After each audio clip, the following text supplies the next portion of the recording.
as you walked in, you were probably asked to fill out a survey and a sign-in sheet for the Black Box Theater. Did everybody get a chance to fill out the survey? Anybody not?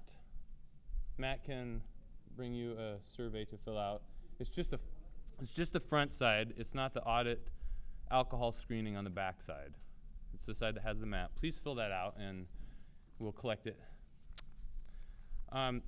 So alcohol on trial.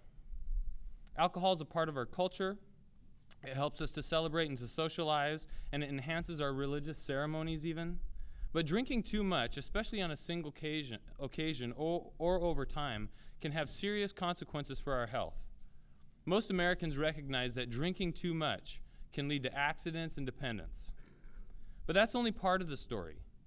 In addition to these serious problems, alcohol abuse can really damage organs. It can weaken the immune system, and it can contribute to various types of cancers. Plus, much like smoking, alcohol affects people differently. It's like a fingerprint. Genes, environment, even diet can play a role on how alcohol will impact you in a physiologic way. On the flip side, some people actually benefit from drinking alcohol in small quantities, such as cardiovascular. Does it sound complicated? It really is. And the research is still contributing to the body of information for us to weigh out. And so part of what we're doing here today is presenting some information that's been researched, especially by the students in the Addiction Studies Department, so that we can be informed and to make healthy decisions regarding alcohol and our consumption. So welcome to the trial, and thank you so much. So order in the court, please. I'm calling Judge Hammerd to the court, and this is the court of Jack the drinker.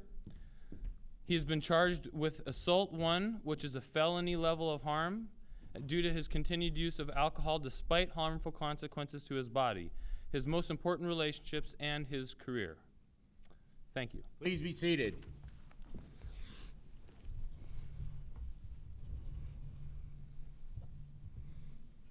Court is now in session. The court would like to call the liver to the testimony stand, please.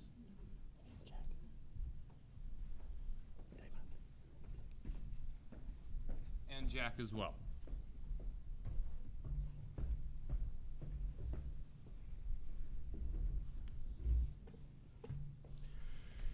Bailiff, please escort the first witness in.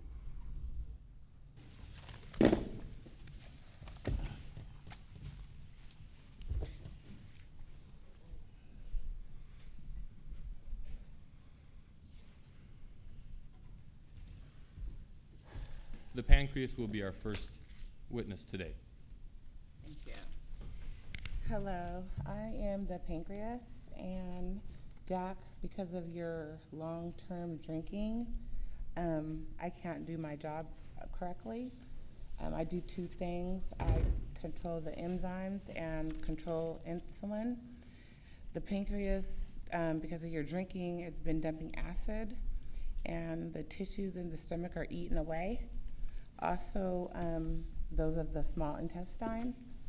It's causing ulcers, cancers, bleeding, esophagus, and they're very common, and that's what's happening to me right now. So I don't feel good at all because of your drinking. Is there anything else you'd like to say to Jack, Ms. Pancreas? No. Thank you.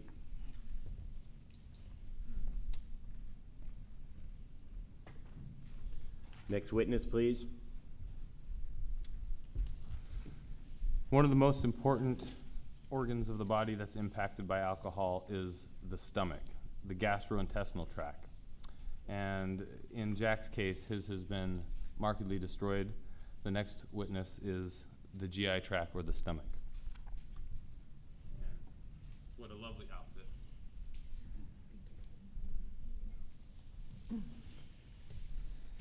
Oh, Jack, you're killing me. I'm just swilling this stuff all day. The pink stuff.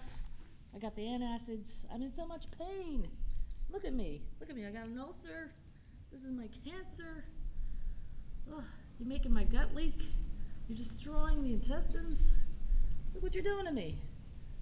It's been awful. I can't stand it. Is there any questions from your attorney, Jack? Do we have any questions for this witness? No questions. All right. Is that all? Well, Is there anything personal you'd like to say to Jack? I'm really mad. I'm really pissed. All right, thank you. Thank you.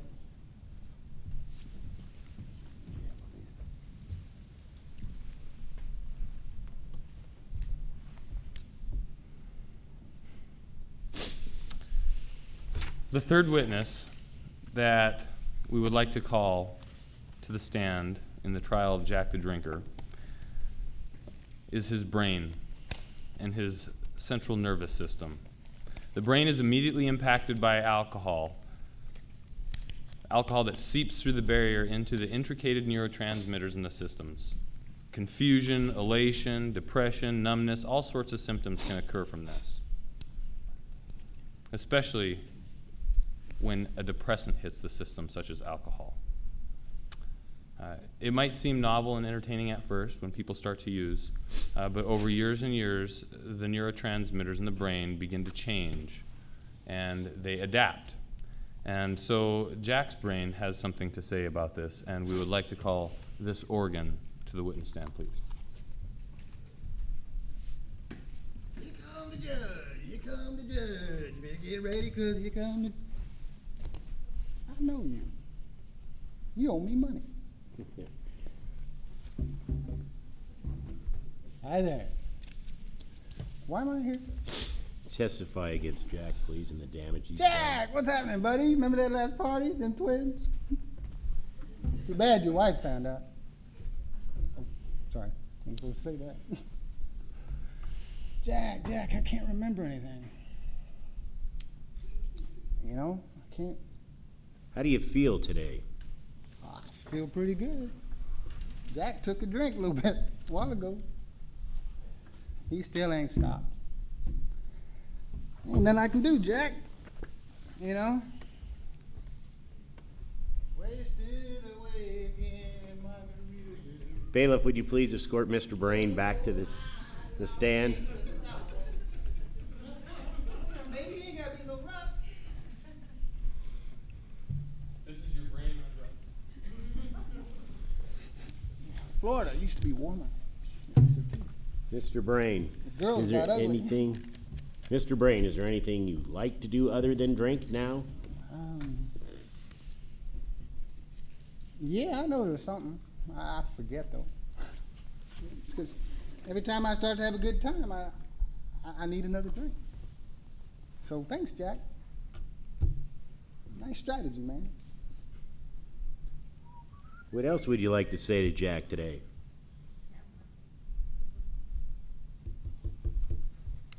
Where did I put that $50? I don't remember. I will. Monopoly's not everything. Defense, do you have any questions for the Brain? No questions. I say get some help. Go to AA. Fly to blue sky. Bailiff? Thank you.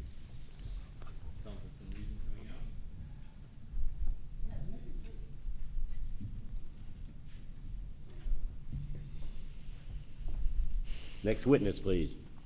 Thank you, Judge.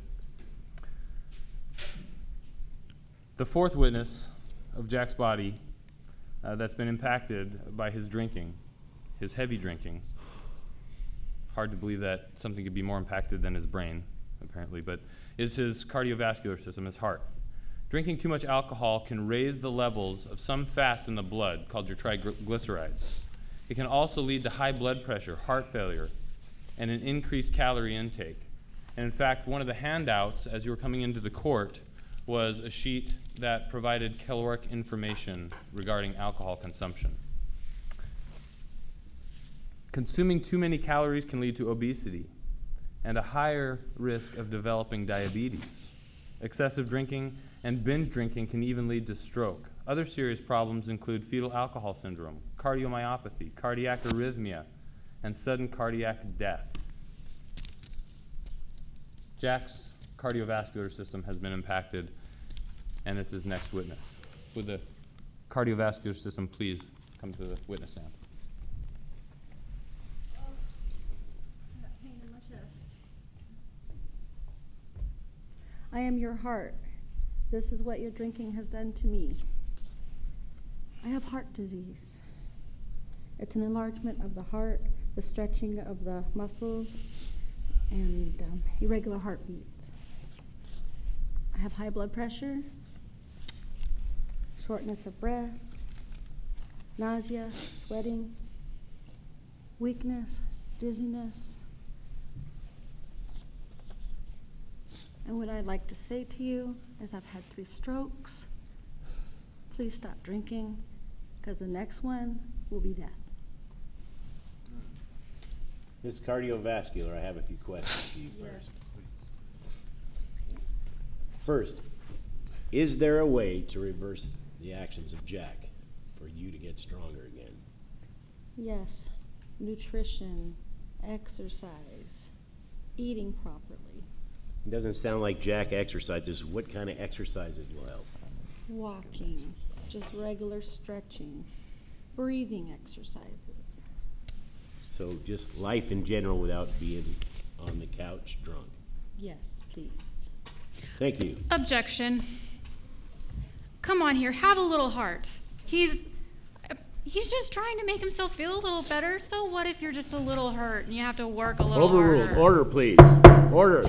Restriction. This is the fatty cell tightening the muscle. So not a good tight muscle, a bad tight muscle. Bad muscle tight. Right. And that's where the strokes came from? Yes, the restriction of blood flow, oxygen to the brain. Right. Thank you very much. Thank you. It sounds as if simply reducing one's alcohol intake and carrying on normal amounts of daily activity would increase and improve the cardio system from alcohol damage. That's yet to be determined. The 5th organ of the body that has been highly impacted by Jack's drinking has been his liver. It's the chief organ to take the brunt of all toxic substances. It produces P450 enzymes, which combat a lot of the toxins that we take into our body, including alcohol. And the liver is the body's cleaner, and its main job is to filter our blood as it comes out of the digestive tract before it goes into the rest of the body. And so Jack's liver has been highly impacted by his use, and we would like to call the liver to the witness stand, please, to testify against alcohol.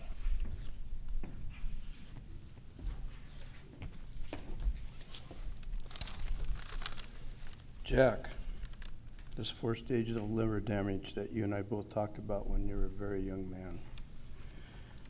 When you took that first drink, we were talking to each other, and I said, you know, Jack, if you only drink one, we'll be okay, because our body can take on about a half an ounce and cleanse it without any problems. Any more than that, we're gonna have trouble. And for a while you did that.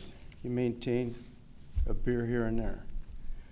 Then as things continued on, you drank a little bit more and a little bit more, and then you got 20 and you became a little bit successful, and then you started drinking even more, a little bit on the job, and pretty soon we got to the first stage of the 4 stages of liver damage, and that was fatty tissues. That's where the cells get around me, and I've got them hanging all over me now, just everywhere. And then as you continued on and we kept having these talks, and I said, Jack, you started out with this beautiful, soft, pink, beautiful liver that could detox everything. Now we're starting to struggle. Then we got into the second stage, hepatitis, inflammation. That's these babies right here. I got them all over. Then we drank a little bit more. Success hit us more money to buy alcohol, inflamed in the pressures of life. And pretty soon, Jack, we were sitting there talking to each other, and now we got fibrosis. Now we've got scarring And that's the red all over here. Boy, we kept having these talks, and I kept saying, Jack, please quit drinking. This binge drink, you had maintenance drinking going along with some binge drinking. And now you're 42, and we're in the 4th stage. We have cirrhosis. I'm jaundiced, I'm yellow, I'm sick. My body's swelling up. The tissues that are known as nodules are all over. These are the white ones. I've got them everywhere, Jack. I need help. I can't go much longer. So, my wish and desire for you is that somehow you get the help to quit before it's almost too late now, but I think we have a chance to at least get a few more years in, Jack. Mr. Liver, have you had any chance to try to help the brain or the stomach or any of his other organs? I've done everything in my power to detox him as he is putting it in, but he was putting it in faster than I could clean it up. Because at the same time, when you're putting all this alcohol in, you can't detox the medications, you can't take in the vital minerals from your food. All the other things take place because the liver has to work so hard. It has to do 3 different things to detoxify that alcohol, so the liver's kind of doing a shuffle. But we worked as hard as we could for as long as we could. We love Jack, he just doesn't seem to love us. So what would you say the percentage is that you're running right now to protect the body? 1.75 on a continual. All right. Defense, do you have any?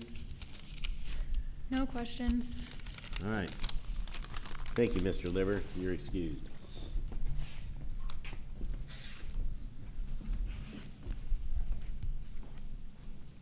Your liver sounds in pathetic shape, Jack.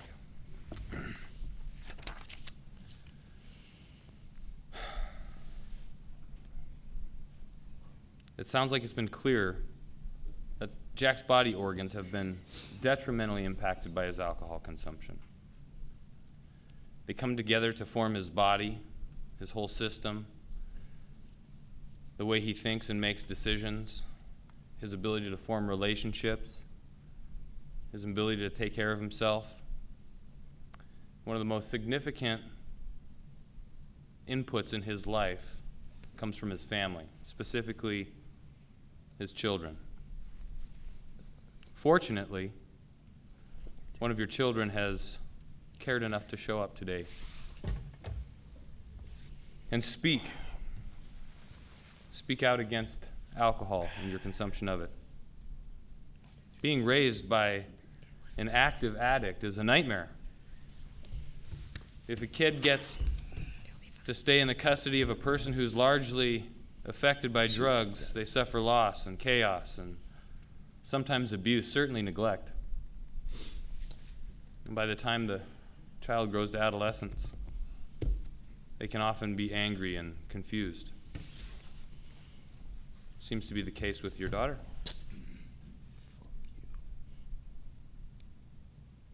And so we want to call your daughter to the witness stand and give testimony about how your drinking has impacted her life. Would your daughter please come?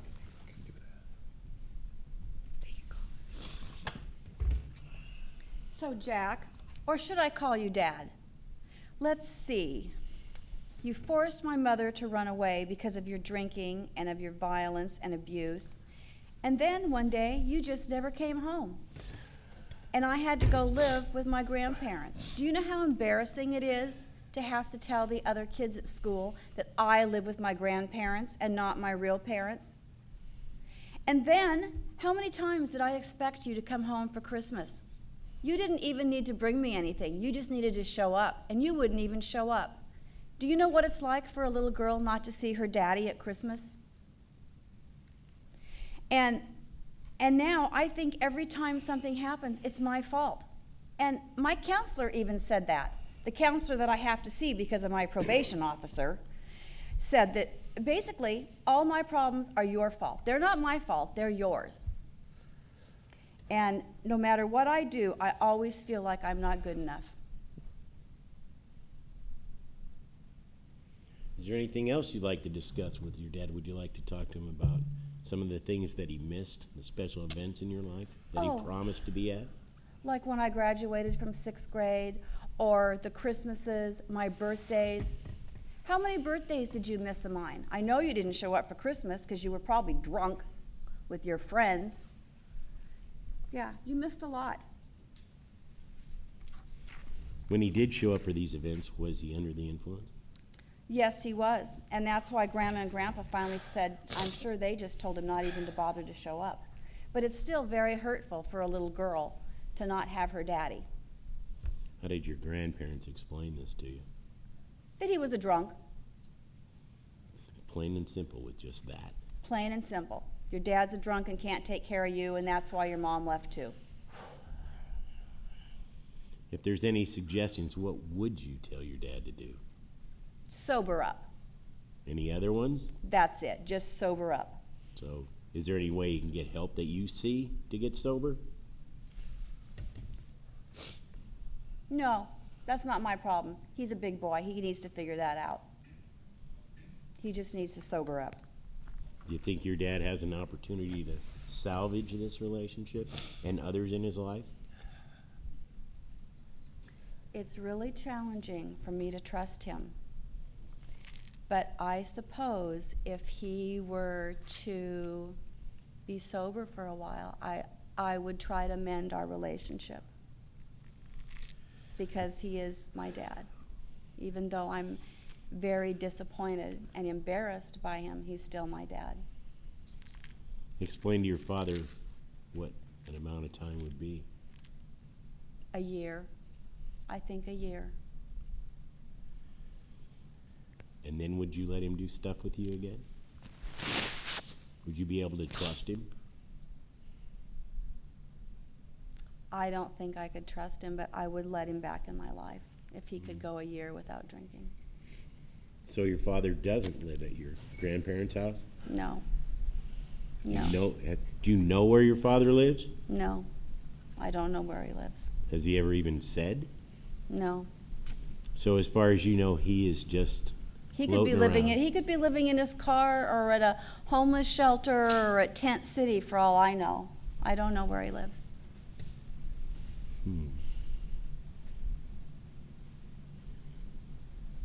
So you're pretty indignant about this. Yes, I am. It's very hurtful for myself and for my brothers and sisters. Yes, it's very hurtful. And where are they? They're with Grandma and Grandpa. They didn't want to come today. And neither did your grandparents? No. They didn't want to? No, they didn't want to come today either. I'm the only one that wanted to just let him know what we think. So they've had enough. They've had enough. They're done. Wow. All right, thank you for your testimony. Hold on. Linda, please. Does the defense have any comments or questions? Well, I have a few questions for Jack. You're excused.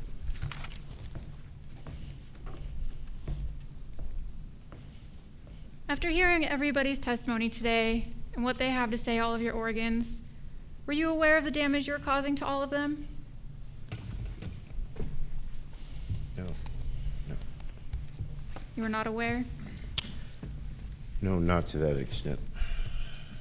Is there anything that you would like to say to your organs after they have told you how much you have hurt them? Is there anything you'd like them to know?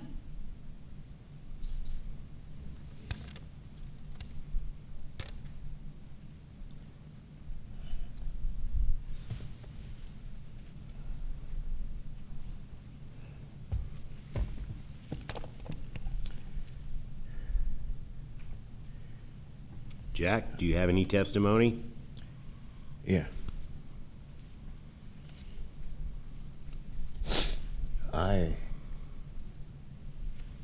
After I got past my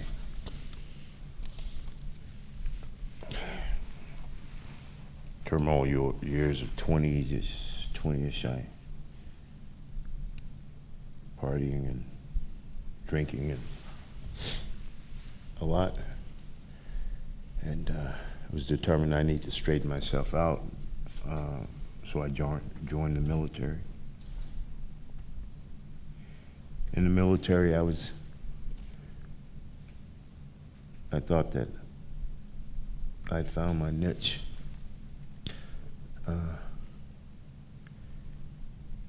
I was put in a position where people trusted me with their lives.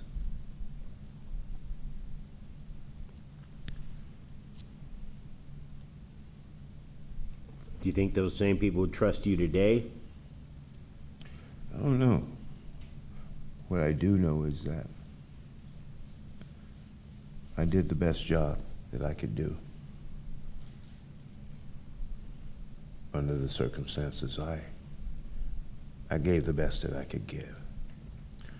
And the results that I got weren't always favorable, because I can remember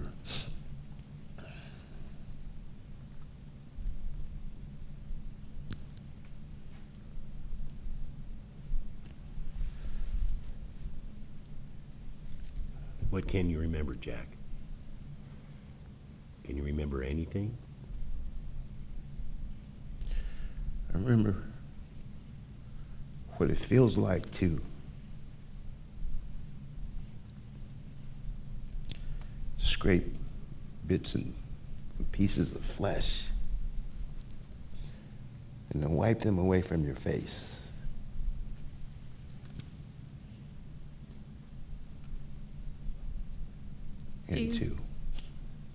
Do you drink to remove these memories? Does that help? No, I drank to get through them. They're never gone. They never leave. And drinking was my resolve. Drinking became a resolve for me. And now that I look back in every instance that life dealt me a dirty blow, I would turn heavily to alcohol. Death of my brother, my sister. Jack, what about your family? What about them, sir? Do you have anything you'd like to say to your daughter after hearing everything she had to say today?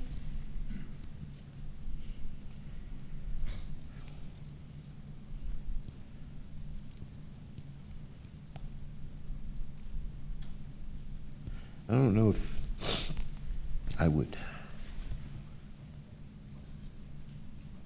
I think she's onto something when she said that she didn't trust me. But some things are repairable, some aren't.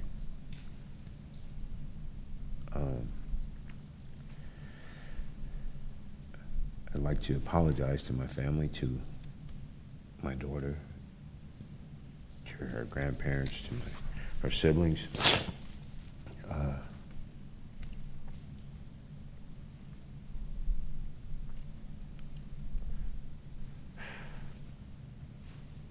It was not my intent to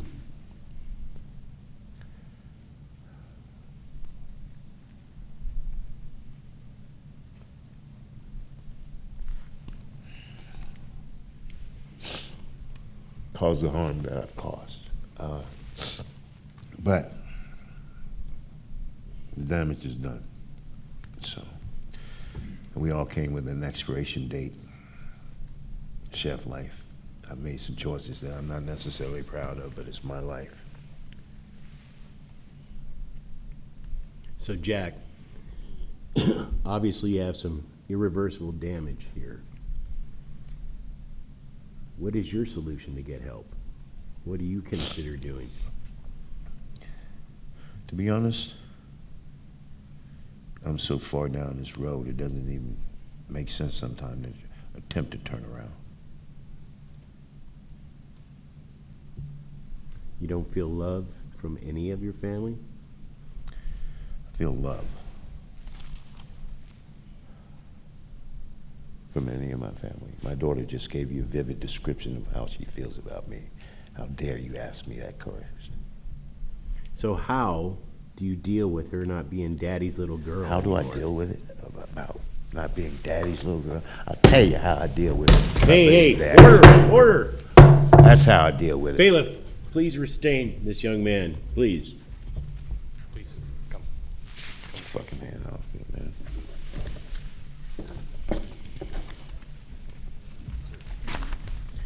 I think the defense rests. Yep. I hope so. Wow. All right, so we do need the jury to make a decision. So, as you leave this courtroom to make your decision, it's either a thumbs up or a thumbs down. No excuses, no explanations. He's either guilty or not. Please rise.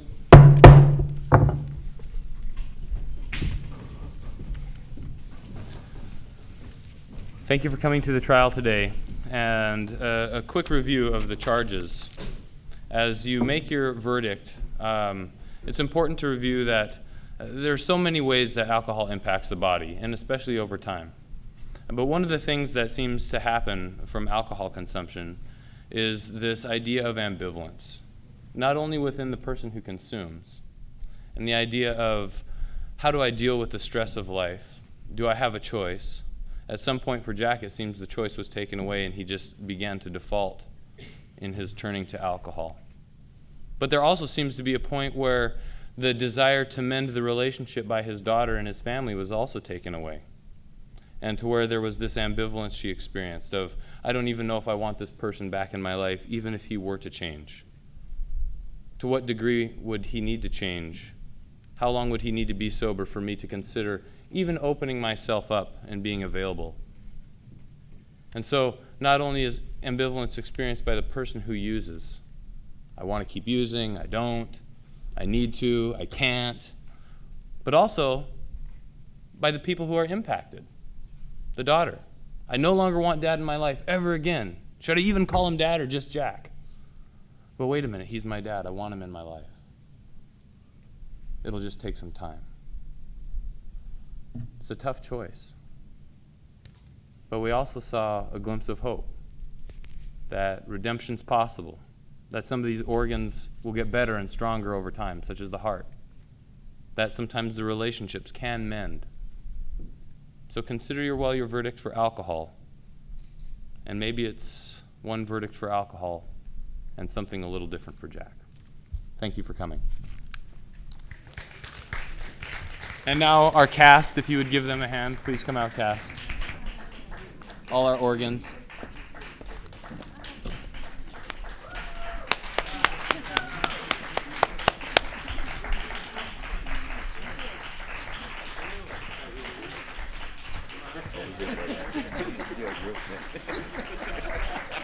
Thank you so much. Thank you, Tui Lindsey, for putting it together. Thanks for coming.